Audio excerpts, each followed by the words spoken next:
Ngayong linggo sa Mabuting Balita, mapapakinggan natin na may mga taga-Galilea noon na pinaslang si Pilato at may mga taong nadaganan sa pagbagsak ng tore sa Siloe. Tiningnan ito ng mga tao bilang parusa ng Diyos sa kanilang mga kasalanan. Ngunit ipinaalala ni Jesus sa kanila na ito ay hindi parusa ng Diyos.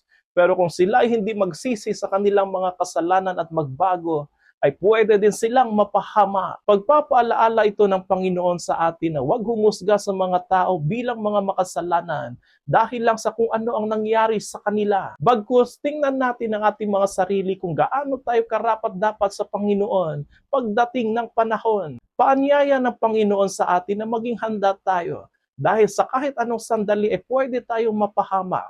At kung tayo ba ay handa kapag nangyayari ito? Kaya sa Mabuting Balita ngayon, inilarawan din ni Jesus ang isang puno ng igos na hindi namumunga. Sa kabila ng hindi pamumunga nito, pinagbigyan pa ito ng Panginoon ng panahon para mamunga bago ito putulin. Tayo ay patuloy na binibigyan ng Panginoon ng panahon para mamunga ng mabuti. Huwag nating hayaang puputulin na lang tayo ng Panginoon na walang bungang mabuti. Ito ang tawag sa atin ngayong Kwaresma. Huwag humusga, bagkus mamunga ng masagana at mabuti.